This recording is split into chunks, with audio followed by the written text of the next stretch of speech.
तो आज हम लोग यहाँ पर बात कर रहे हैं एनिमल टिश्यू के बारे में।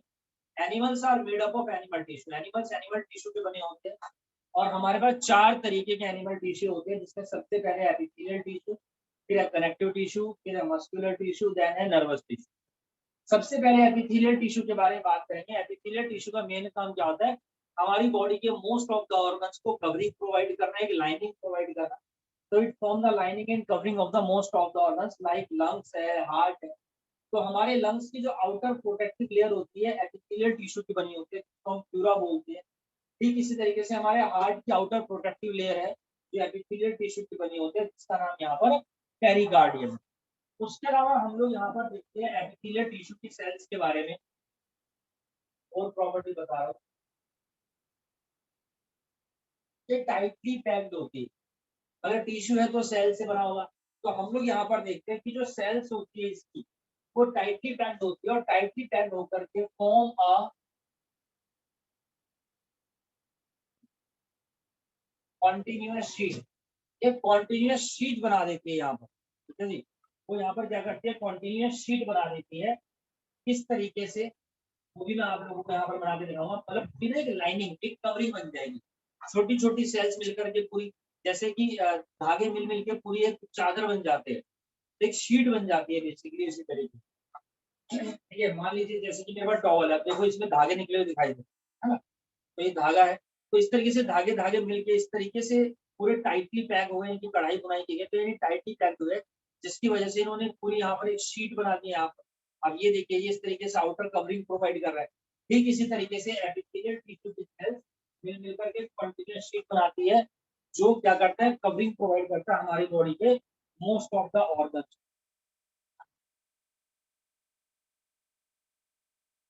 देयर इज, हम लोग यहाँ पर देखते हैं कि इनके बीच में कोई भी इंटरसेल्युलर स्पेस नहीं होता। There is no intercellular space. ठीक है, इन सेल्स के बीच में कोई भी इंटरसेल्युलर स्पेस नहीं है। तभी तो मैं कह रहा हूँ टाइटली पैक्ड होता है, क्योंकि इन सेल्स के बीच में क्या होता है? मान लीजिए ये सेल है, ये सेल है, ये सेल है, ये सेल है। तो इन सेल्स के बीच में यहाँ पर मैं देखता हूँ कि there is a presence of cementing material. यहाँ पर एक सीमेंटिंग मटेरियल प्रेजेंट है, जिसकी वजह से ये सेल्स आपस में यहाँ पर एसोसिएटेड होती है। उसके अलावा मैं देखता हूँ यहाँ पर इसके अंदर एक खास बात होता है कि परमेबल। ये जो सेल्स होती है हमारे पास परमेबल होती है। Permeable means that allow some substances to pass through them. ठीक है। अब हम लोग क्या देखते हैं, जो गैसेस का एक्सचेंज होता है लंग से बाहर होता है। ठीक है। तो क्यों? क्योंकि इसकी जो आउटर लेयर है वो परमिएबल है, इसी वजह से तो ऐसा है। यहाँ से हमारा ब्लड होता है, मान लीजिए ये एक लेयर है और यहाँ पर कुछ मॉलिक्यूल है। ये मॉलिक्यूल सिर्फ इस लेयर को पार करके यहाँ पर पहुंच रहे हैं। तो इसका मतलब ये लेयर कैसी है? मेरे पास परमिएबल है। तो एपिथेलियल टिश्यू जो होता है वो भी हमारे पास परमिएबल होता है।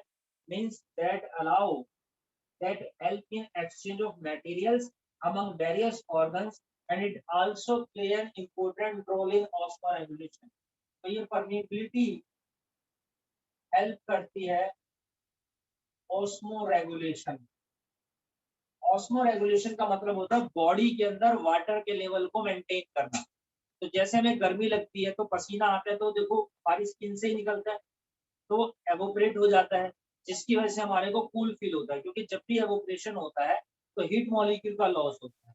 एवोपरेशन हो गया, अब उसके बाद वाटर का लेवल कम हो जाता है, प्यास लगती है, हम पानी पीते हैं, बहुत सारी चीजें। तो परमिबिलिटी बहुत एसेंशियल होती है।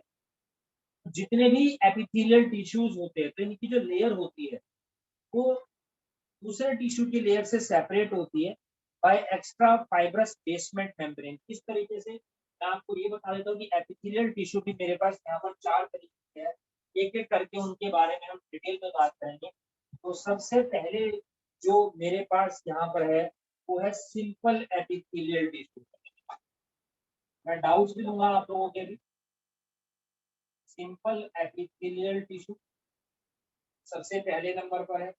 फिर आता है मेरे पास cuboidal epithelial tissue.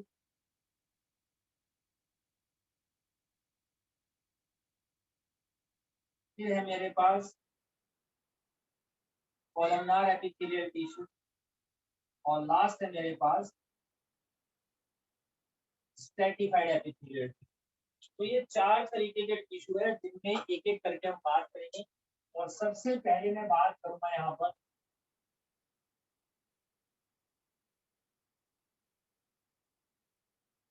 Simple epithelial tissue के बारे में। लेकिन सिंपल एपिथेलियल टिश्यू के बारे में बात करने से पहले चलिए आगे बताता हूँ मैं आपको। तो सबसे पहला, जैसा कि मैंने बताया कि सिंपल एपिथेलियल टिश्यू, अब नाम से ही पता चल रहा है सिंपल एपिथेलियल। अब इसको सिंपल क्यों बोला गया है? Because it is made up of single layer of cell. ये सिंगल लेयर ऑफ सेल से मिलकर के बनी होती है। तो इस तरीके का डायग्राम,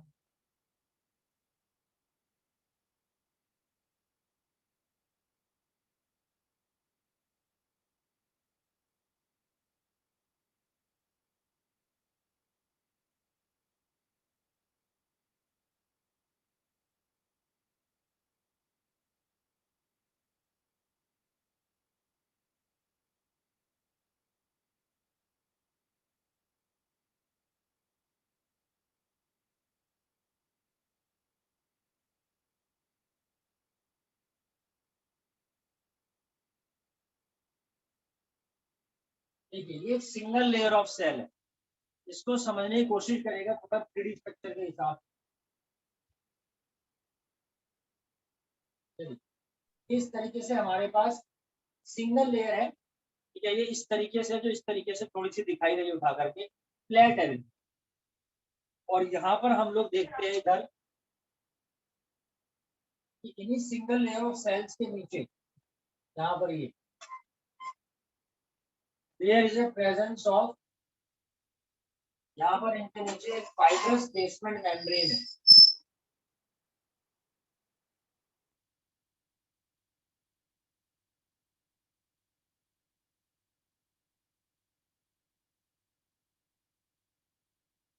ठीक है भाई। तो यहाँ पर क्या प्रेजेंट है, हम लोग क्या देखते हैं कि ये सिंगल लेयर ऑफ सेल्स है जो आपस में जुड़ी हुई है। इनके बीच में कोई भी इंटरसेल्युलर स्पेस नहीं है, और इन्होंने मिल मिल के पूरी एक कंटिन्यूअस शीट बना दी है। और इसके नीचे यहाँ पर क्या है, एक फाइब्रस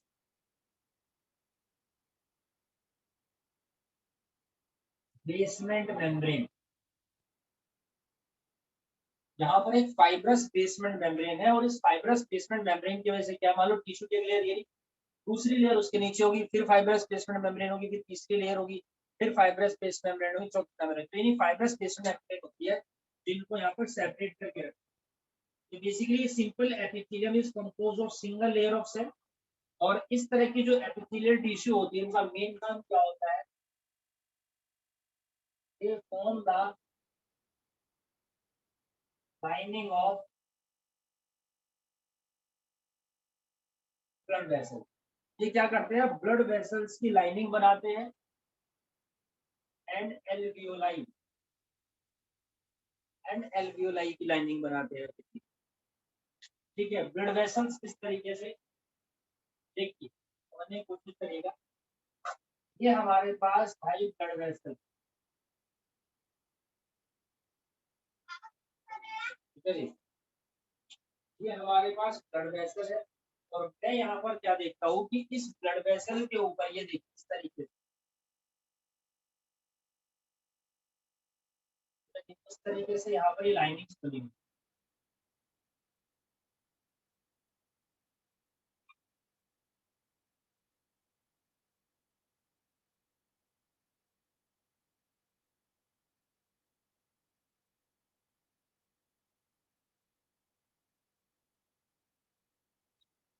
साथ में ब्लड वेसल के चारों तरफ मतलब कि लाइनिंग्स बनी हुई है जो इस पूरे कंटेनर को मेंटेन कर रही है।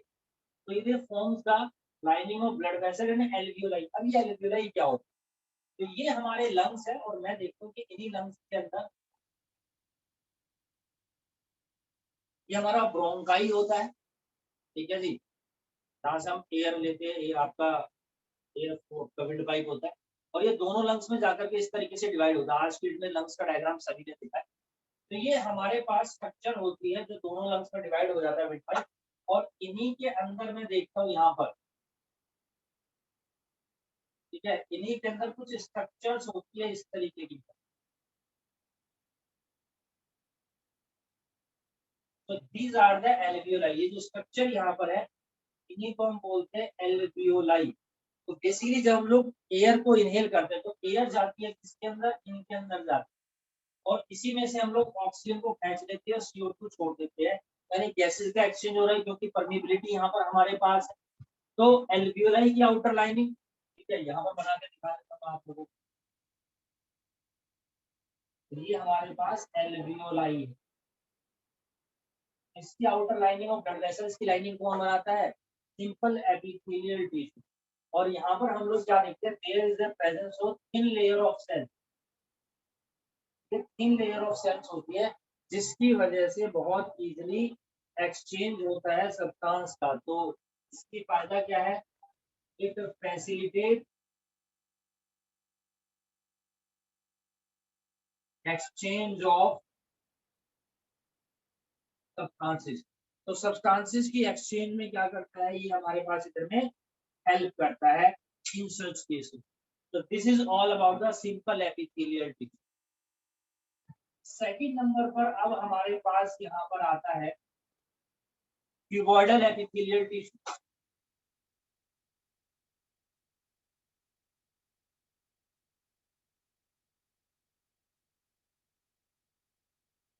अब नाम से पता चल रहा है क्यूबॉइडल एपिथेलियल टिश्यू मतलब कि क्यूब शेप स्ट्रक्चर होती है यहाँ। कैसी स्ट्रक्चर होती है, क्यूब शेप। ये देखिए,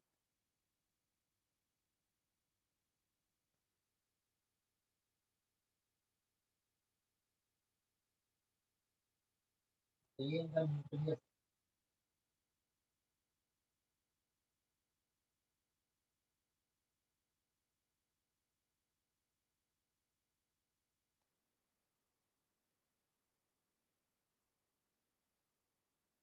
ये इसके पीछे वाली लेयर दिखा रहा हूँ मैं आपको, इसके ऊपर नहीं है।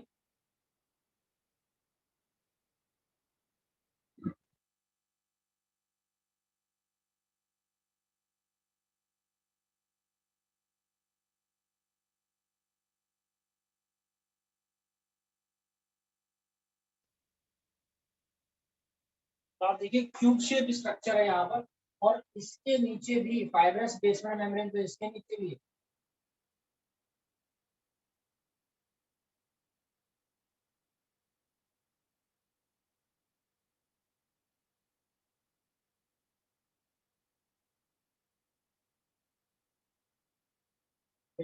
तो इसके नीचे भी यहाँ पर fibrous basement membrane basically present होती है। तो ये क्यूब शेप स्ट्रक्चर होती है, और ये प्रेजेंट होती है in the lining of kidney tubules. ये कहाँ पाई जाती है, इन लाइनिंग ऑफ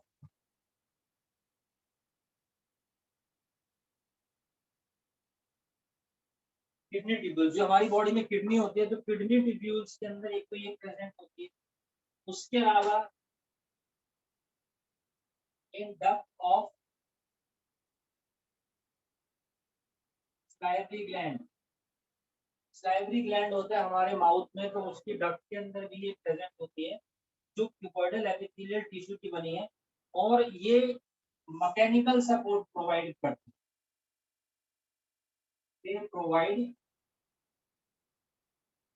मैकेनिकल सपोर्ट, इनका काम है यहाँ पर मैकेनिकल सपोर्ट प्रोवाइड करना। एंड सेल्स ऑफ एपिथेलियल, इनके बारे में एक खास बात हो रहा है कि इन सेल्स का एक स्पेसिफिक फंक्शन होता है, रोल ऑफ सीक्रेशन।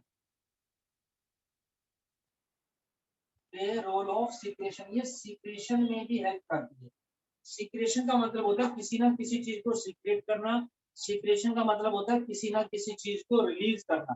तो जो सब्सटेंस या जो ग्लैंड्स या जो मुद्दा या जो ऑर्गन किसी ना किसी चीज को सीक्रेट करते हैं उनको हम ग्लैंड्स बोलते हैं, आपने छोटी क्लास में पढ़ा होगा। तो इसी वजह से हम लोग यहाँ पर क्यूबॉइडल एपिथेलियल को ग्लैंडुलर एपिथेलियल टिश्यू भी बोलते हैं।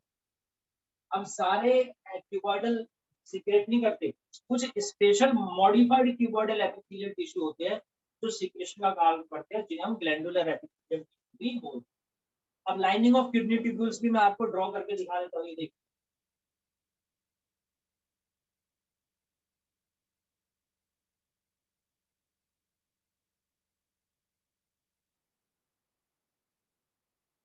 तो हमारे पास ये यहाँ पर बच्चों किडनी है और ये है यूरेटर। और किडनी के अंदर ही हम देखते हैं कि ब्लड वेसल्स आती है ब्लड को लेकर के, और जो हमारी पूरी बॉडी में जो वेस्ट का किसी भी तरीके का अगर फिल्ट्रेशन होता है वो किडनी के अंदर होता है। तो ये यहाँ पर किडनी ट्यूब्यूल्स की स्ट्रक्चर, किडनी ट्यूब्यूल्स है बेसिकली। तो ये जो किडनी ट्यूब्यूल्स हमारे पास यहाँ पर प्रेजेंट है जो किडनी के अंदर है, ये क्यूबॉइडल एपिथेलियल टिश्यू की बनी है। फिर यहाँ पर बात की गई है डक्ट ऑफ स्लाइवरी ग्लैंड। ये स्लाइवरी ग्लैंड कहाँ होता है? हमारे माउथ में। जैसे बोलते हैं ना कुछ खाने देख करके मुंह में पानी आ जाता है, वो पानी क्या होता है? लार बोलते हैं, लार ग्रंथि।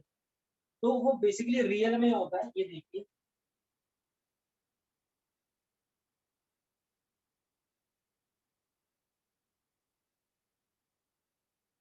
तो ये बेसिकली यहाँ पर माउथ है, ठीक है। और हम लोग क्या देखते हैं कि माउथ में जो ये वाली पोजीशन होती है बिल्कुल यहाँ, तो यहाँ पर एक ग्लैंड प्रेजेंट होता है बेटे, जिसको अपन बोलते हैं यहाँ पर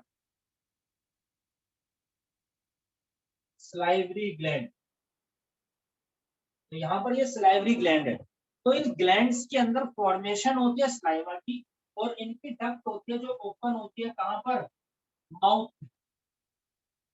और माउथ में स्लाइवा आता है। जैसे आप रोटी खाते हैं तो रोटी खाने के बाद चबाने के बाद थोड़ी देर चबाने के बाद उसको बाहर निकाल के देखो, गिलगिली होती है, चिपचिपी हो जाती है ना, चिपचिपा सा सब्सटेंस होता है। तो वो बेसिकली स्लाइवा होता है। तो वो स्लाइवरी ग्लैंड देखो क्या कर रहा है, यहाँ पर स्लाइवा रिलीज कर रहा है, यानी कि सिक्रेशन का काम है। दैट्स वाई इसको मैंने स्लाइवरी ग्लैंड बोला है। और ये किससे बना हुआ है? क्यूबॉइडल एपिथेलियम टिश्यू से। तो इसी वजह से इनको ग्लैंडुलर एपिथेलियम टिश्यू भी बोला जाता है। ठीक है, यहाँ पर नहीं हो रहा सिक्रेशन का, तो यहाँ पर नहीं है। कुछ कुछ मॉडिफाइड क्यूबॉइडल एपिथेलियल टिश्यू है, that's the reason behind it कि मैंने इसको यहाँ पर ये बात बोली है। तो ये हमारा क्यूबॉइडल एपिथेलियल टिश्यू भी हो चुका है।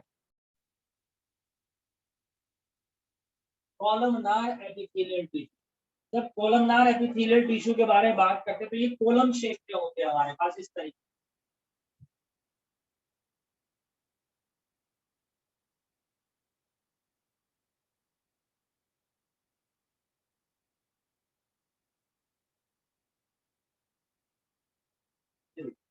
ये हमारे पास कॉलमनार एपिथेलियल टिश्यू में जो न्यूक्लियस होता है इनका वो बेस पर होता है, जैसे बाकियों में लगभग सेंटर में था।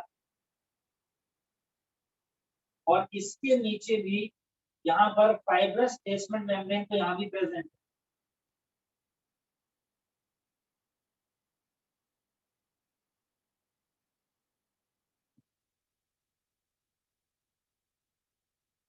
ठीक है, फाइब्रस बेसमेंट मेम्ब्रेन जो है वो यहाँ पर भी प्रेजेंट है। तो ये जो सेल्स होती है कॉलम शेप स्ट्रक्चर है कॉलमनर एपिथेलियम में। और इनका मेन काम क्या होता है? Secretion and absorption. ये सीक्रेट भी करती है और मटेरियल्स को कंटेंट को एब्जॉर्ब भी करती है। फॉर एग्जांपल ये प्रेजेंट होती है, example in lining of stomach. जी, ये आपका लाइनिंग ऑफ स्टमक भी बल्कि और इंटेस्टाइन में प्रेजेंट होती है इस तरीके से। ये देखिए,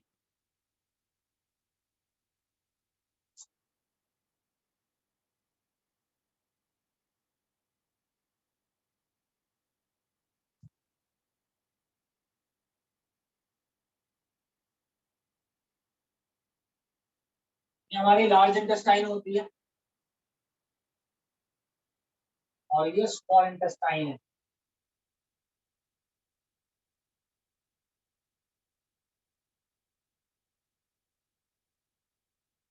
ठीक है, अब इसी स्मॉल इंटेस्टाइन के अंदर हम लोग क्या देखते हैं, यहाँ पर कॉलमनार एपिथेलियल।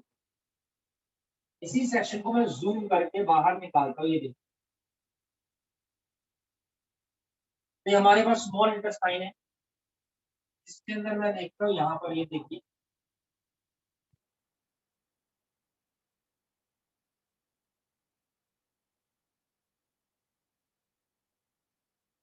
ये कॉलमनार एपिथेलियल टिश्यू प्रेजेंट है यहाँ पर इस तरीके से।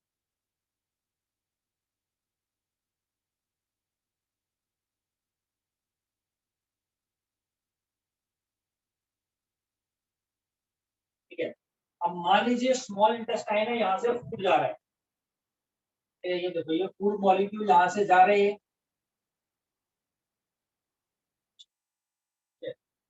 डिफरेंट डिफरेंट टाइप के फूड है अपने पास यहाँ पर।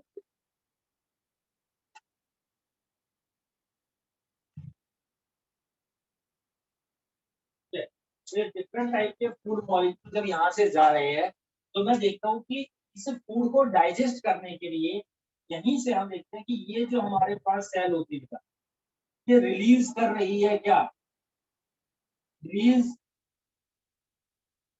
Intestinal juice. ये इंटेस्टाइन के अंदर एक जूस होता है जिसको रिलीज कर रही है, जिसके अंदर बहुत सारे डाइजेस्टिव एंजाइम्स होते हैं जो फूड को डाइजेस्ट करने में हेल्प करेंगे। तो एक तो ये काम करते हैं यहाँ पर सिक्रेशन का। अब ये जब फूड डाइजेस्ट हो जाता है तो इसमें से एसेंशियल मटेरियल्स को ये डिराइव करते हैं, ये एसेंशियल मटेरियल्स को क्या कर रही है, एब्जॉर्ब कर रही है। तो यानी एब्जॉर्प्शन का भी काम है। तो हमारे पास हम देखते हैं, मैंने आपको बताया कि सिक्रेशन का भी काम करती है, ये एब्जॉर्प्शन का भी काम करती है, ठीक है। तो यहाँ पर ये भी हमारा ग्लैंडुलर एपिथेलियम टिश्यू कहलाता है। अच्छा, उसके अलावा किसी किसी ऑर्गन में कहीं कहीं पर कोलमनर एपिथेलियम टिश्यू क्या होता है, इनके अंदर फर्दर छोटी छोटी छोटी स्ट्रक्चर्स प्रेजेंट होती है जिनको हम बोलते हैं सीलिया। तो ये सीलिया से सरफेस एरिया बढ़ाने में हेल्प करती है इस चीज का, फूड को एब्जॉर्ब करने के लिए। अब देखो ये कोलमनर एपिथेलियल टिश्यू इस तरीके से अरेंज है, समझ रहा। मान लो यहाँ से लेकर के और यहाँ तक का एक धागा है और मुझे उसको इतनी जगह में रखना है, तो मैं कैसे रखूंगा, इसमें इस तरीके से होल्डिंग्स बना के रखूंगा। जगह इसने भले ही कम घेरी है लेकिन सरफेस एरिया तो उसका उतना ही ज्यादा है। तो ठीक इसी तरीके से हम लोग यहाँ पर क्या कहते हैं कि सरफेस एरिया बढ़ाने के लिए इनकी शेप ऐसी होती है और साथ साथ इनके अंदर सीलिया प्रेजेंट है, ये भी सरफेस एरिया बढ़ा रही है ताकि ज्यादा से ज्यादा एब्जॉर्प्शन हो सके या फिर सिक्रेशन हो। उसके अलावा it is also present in respiratory tract, ये हमारी रेस्पिरेटरी ट्रैक्ट में भी प्रेजेंट होती है। ये देखिए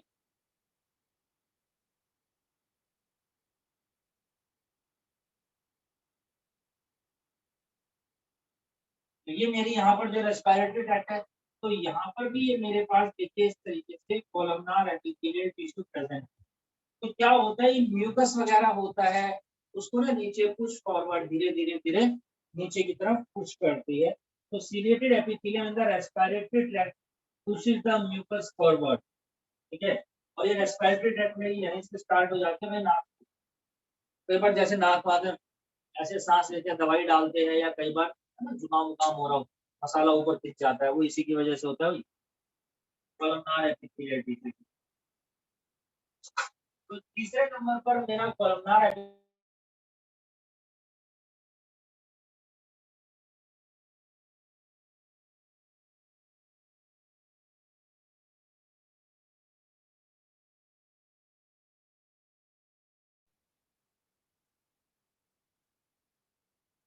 हाँ वहां से आपको सिर्फ टिश्यू चैप्टर के नोट्स डाउनलोड होंगे अभी, बाकी सबके तो मैं ऑलरेडी सेंड कर चुका हूँ आपको। चलिए स्ट्रेटिफाइड एपिथेलियल टिश्यू के बारे में बात करते हैं।